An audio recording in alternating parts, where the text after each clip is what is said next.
She's got to be the worst shooter you've met in your life. But go, Rob, just go, give this feedback. Give this feedback here. Go for it. The ones coming this year will still be on the rookie contract again. The ones that the year after, they're going to get more. They probably going to be making more than us. Angel Reese says WNBA players could go on strike over salary and benefits. All right, so Angel Reese says this. Rob, if you want to play this clip. You know what I love watching? I love watching her highlights of missing shots. Angel Reese complains her $74,000 WNBA salary doesn't cover her expenses. But here's what she didn't mention. She made $1.8 million in NIL deals last year. That's right, while she's crying poor about her rookie contract, she's sitting on endorsement deals with Reebok, PlayStation, and McDonald's. Patrick Bet-David just called her out, and he's not holding back. He says her demands are completely delusional when you look at the actual numbers. Who's that? I'm hurt. They are. Like, yeah. I've been in the meetings. They are. I need to get in the. I need to get in the field. You need to come to the meetings. I gotta get in the meetings because I'm hearing like, yeah, they don't give us. If y'all don't give us what we want, like, we sitting out. That's a possibility. Did you know the WNBA loses $50 million every year and is basically on life support from the NBA?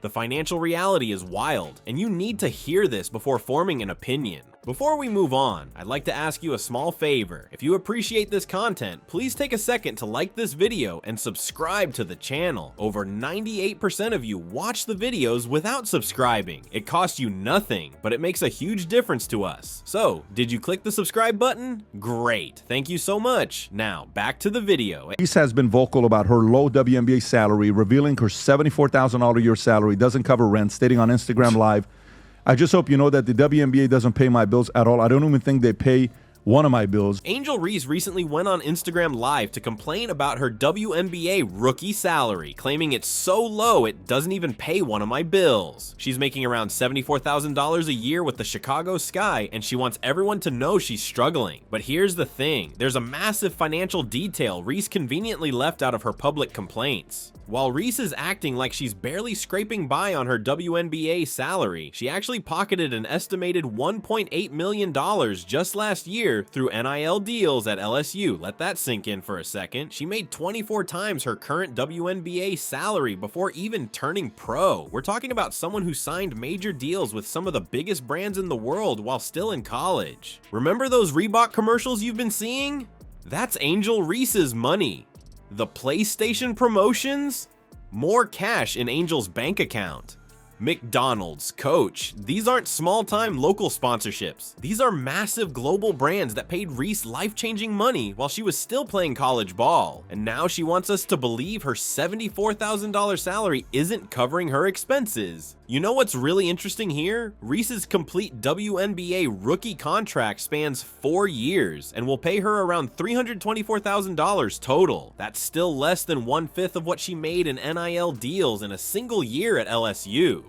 The math just doesn't add up when she claims she can't pay her bills.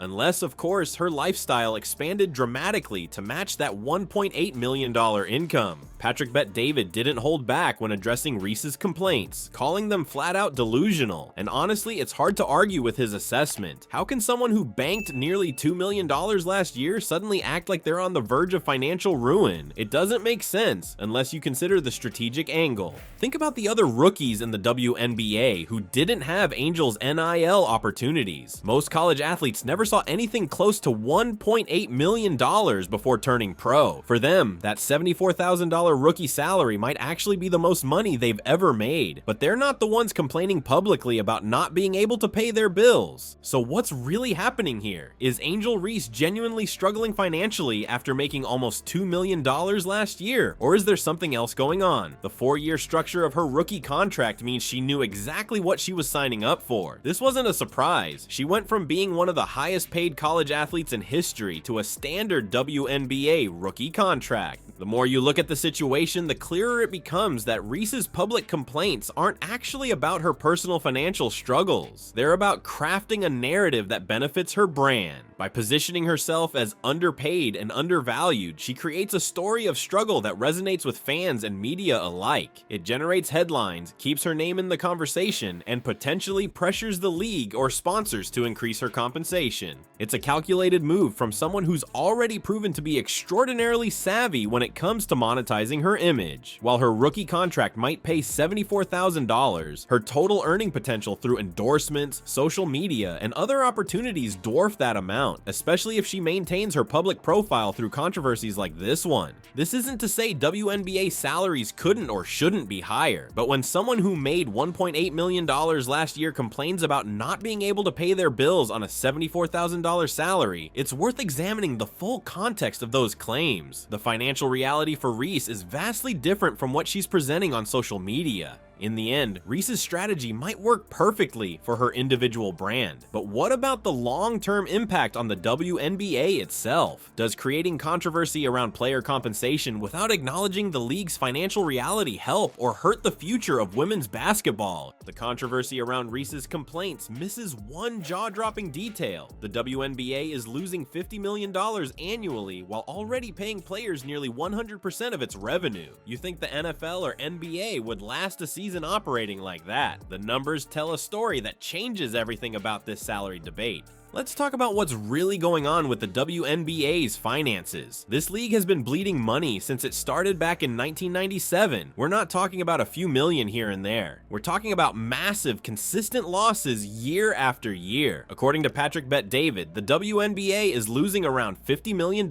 every single year. That's not a typo. $50 million down the drain annually. You know what's even crazier? The NBA is actually pumping $10 to $12 million into the WNBA each year just to keep it alive. Without that life support, the women's league would have flatlined years ago. Imagine running a business that's been losing money for over 2 decades and still expecting to hand out bigger paychecks. In what universe does that math work? The revenue numbers are honestly shocking when you compare them. The WNBA brings in about $150 million total. That sounds like a lot until you look at the NFL's $17 billion, or the NBA and MLB each generating $11 billion. We're talking about the difference between $150 million and $17,000 million for the NFL. The gap isn't just big, it's a canyon. And here's where things get really interesting. Normal sports leagues pay their players around half of their revenue. The NBA, about 50% goes to player salaries. But the WNBA, they're already paying players nearly 100% of what they bring in. Think about that for a second. Almost every dollar the league makes already goes to the players, and they're still losing $50 million annually. Patrick Bet-David doesn't mince words when he describes what's happening. He calls the WNBA a zombie company. It's technically alive, but only because someone else is keeping it on life support. It's not surviving on its own merit or financial performance. It's being propped up by NBA money that's been flowing in for over 20 years. Tom from Valuetainment takes it even further. He says the NBA treats the WNBA like a write-off. It's basically a PR move so the NBA can say, look, we support women's sports, while continuing to foot the bill for a business that's never turned a profit. It's not really about making money, it's about looking good. You know what's the most mind-blowing part of all this? Some players are actually talking about striking for higher pay. But here's something they might not have considered. If WNBA players went on strike, the NBA might throw a party. Think about it. The NBA could save millions by not having to subsidize operating costs for a season. They'd actually keep more money in their pockets if the players refuse to play. Angel Reese and others complaining about their salaries are missing the forest for the trees. The hard truth is that demanding higher pay from a league that's already losing $50 million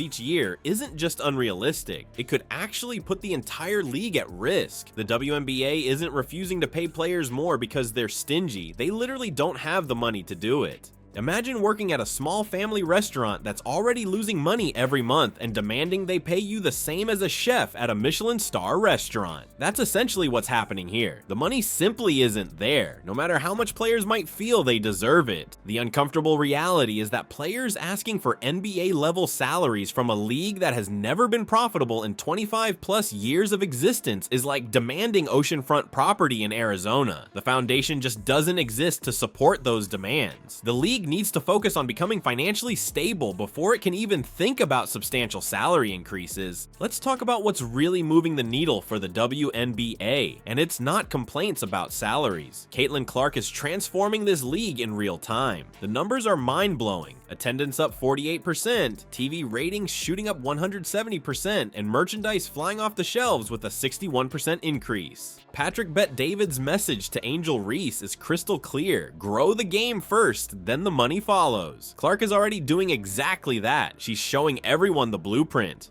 The WNBA has a golden opportunity staring them right in the face. The question is simple: will they embrace this Clark-driven revolution or keep fighting it? Their financial future depends on this answer.